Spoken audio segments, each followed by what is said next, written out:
आज हम बात करने वाले हैं एक ऐसे अदृश्य युद्ध की जो हथियारों से नहीं बल्कि अर्थव्यवस्था और सूचना से लड़ा जा रहा है, और इसका मैदान बना वेनेजुएला। और यही वो सवाल है जिसके इर्द गिर्द आज की हमारी पूरी पड़ताल घूमेगी। जरा सोचिए, क्या होता है जब कोई सुपर पावर बिना एक भी गोली चलाए किसी दूसरे देश के पूरे सिस्टम को ही घुटनों पर ला दे? क्या हम इसे हमला कहेंगे? ये सवाल ना आज के दौर में जंग की परिभाषा को ही चैलेंज करता है।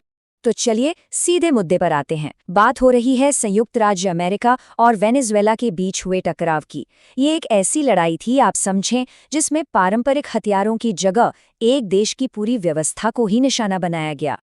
अब इस पूरी कहानी को समझने के लिए सबसे पहले चलना होगा क्राइम सीन पे, मतलब वेनेजुएला, एक ऐसा देश जो विरोधाभासों से भरा पड़ा है। देखिए यहाँ का विरोधाभास कितना गहरा है। एक तरफ वेनेजुएला के पास है दुनिया का सबसे बड़ा तेल का भंडार, इतनी दौलत के कोई भी देश अमीर बन जाए। लेकिन दूसरी तरफ की हकीकत क्या है?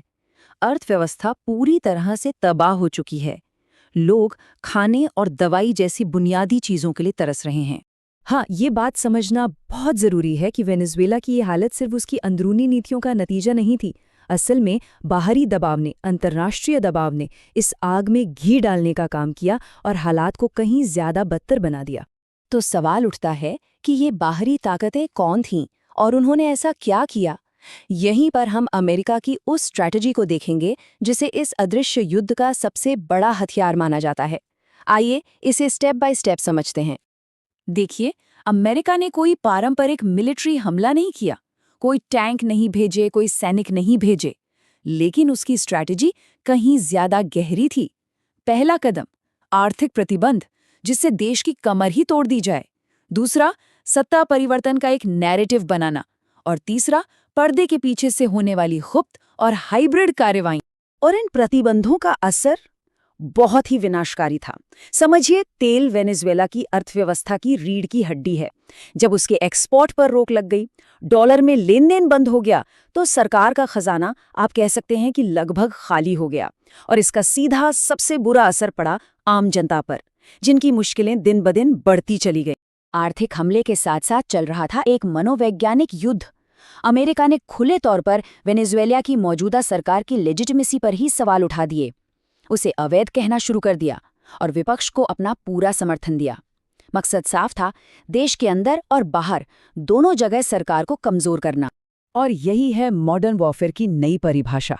एक ऐसी जंग जो टैंकों और सैनिकों से नहीं, बल्कि किसी देश की पूरी व्यवस्था को, उसके इकोनॉमिक सिस्टम को, उसके पॉलिटिकल सिस्टम को ध्वस्त करके जीती जाती है। लेकिन सवाल यह है कि अमेरिका ने ये सब किया क्यों? आखिर उसका मकसद क्या था? किसी भी जांच का सबसे अहम हिस्सा यही होता है, मोटिव का पता लगाना। तो चलिए अब उन वजहों को कुरेदते हैं जो इस पूरी कार्रवाई के पीछे थीं। माना जाता है कि इसके पीछे 3 मुख्य इरादे थे। पहला, तेल की राजनीति, दूसरा, विचारधारा की लड़ाई, और तीसरा, पूरे इलाके के बाकी देशों को एक साफ संकेत देना।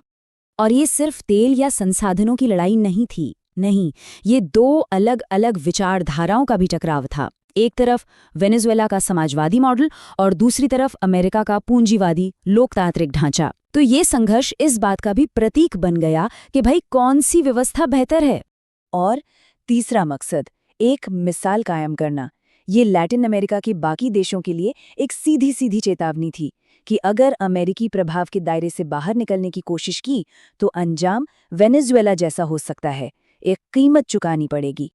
अच्छा, जब ये सब चल रहा था तो क्या बाकी दुनिया चुपचाप देख रही थी? नहीं। तो चलिए अब देखते हैं कि इस पूरे मामले पर अंतर्राष्ट्रीय समुदाय का रिएक्शन क्या था। दुनिया इस पर पूरी तरह से बंटी हुई थी।